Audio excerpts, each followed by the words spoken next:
Alors, c'est vrai que c'est simple, mais c'est complexe. Et tu vas voir, tu vas comprendre. La physique quantique nous montre que tout est constitué d'ondes et de particules qui vibrent à une fréquence spécifique. Lorsque deux fréquences similaires se rencontrent, elles s'attirent, on dit qu'elles entrent en résonance.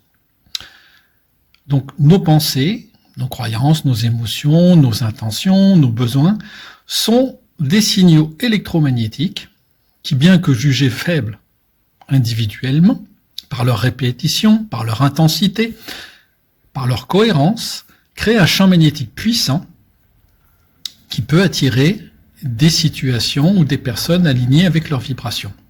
Voilà. Donc, quand on vibre une émotion forte, amour, gratitude, peur, colère, on crée un signal énergétique qui attire à nous des expériences alignées avec cette vibration. C'est pas la force brute de l'émetteur qui compte, mais sa fréquence et son harmonie. Alors comment ça marche ? Le cerveau, il génère des pensées, des analyses, il envoie des signaux. Le cœur, il ressent des émotions, il amplifie l'intention et il génère un champ électromagnétique 5000 fois plus puissant que celui du cerveau.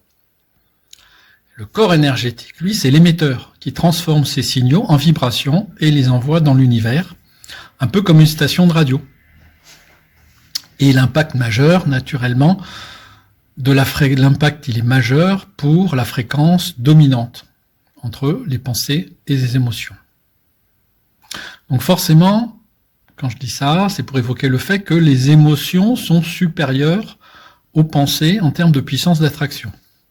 Ressentir une émotion forte a une forte attraction supérieure à des pensées, fussent-elles positives. Les émotions refoulées, par contre, ont un impact fort, elles aussi. Attention. Nos croyances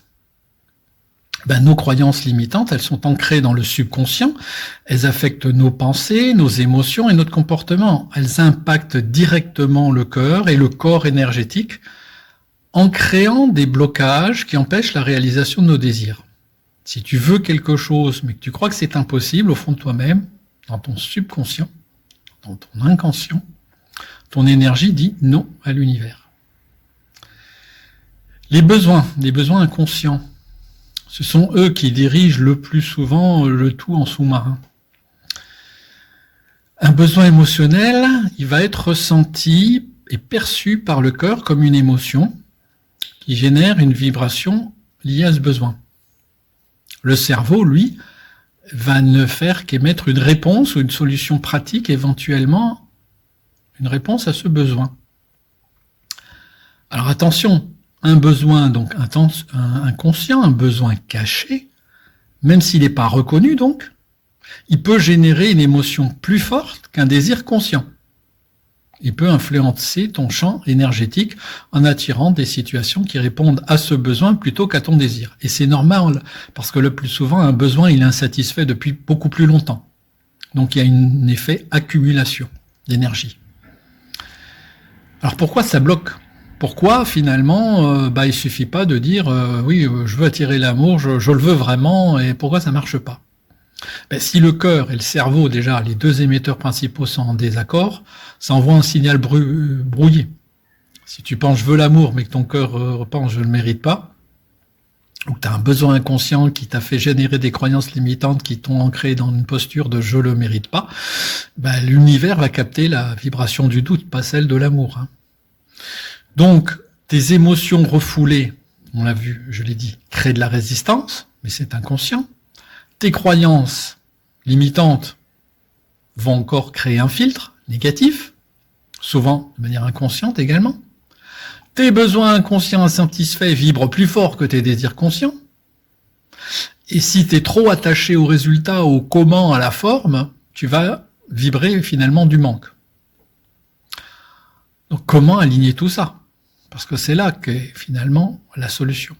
La solution est dans l'alignement. Quand le cerveau et le cœur vibrent en harmonie, nos besoins, nos émotions, nos croyances, nos pensées qui sont alignés avec nos comportements, notre champ électromagnétique devient plus stable et plus puissant et plus cohérent.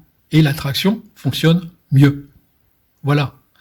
Voilà la clé voilà la solution. Donc, ça passe par quoi, ça? Ça passe par le décodage de tes comportements compensatoires et de tes schémas répétitifs pour identifier les besoins inconscients qui sont pas satisfaits.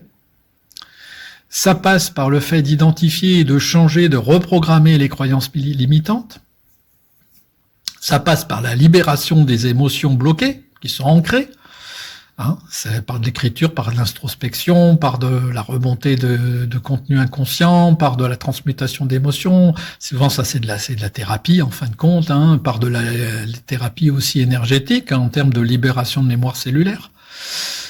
Voilà. Et puis ensuite, dans le fait d'avoir une intention positive par rapport à notre souhait, eh bien, il s'agit de ressentir ce dont on a envie comme si on y était, puisque on va émettre, pour le coup, une émotion qui va permettre d'avoir une polarisation énergétique conforme avec notre souhait.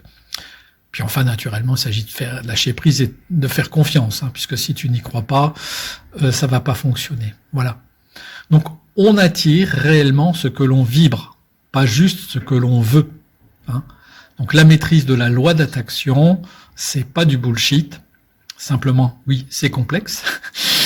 Et avant la maîtrise, donc, ça passe avant la simple rédaction d'une lettre à l'univers, vous savez, comme on vous vend souvent dans la prose spirituelle, j'allais dire de bas étage, ou la réalisation d'un tableau de visualisation. Ça va pas suffire, les gars. La maîtrise de la loi d'attraction, ça passe avant tout par un vrai travail d'introspection. Voilà. Donc, tu le vois, c'est complexe, mais c'est tout simple.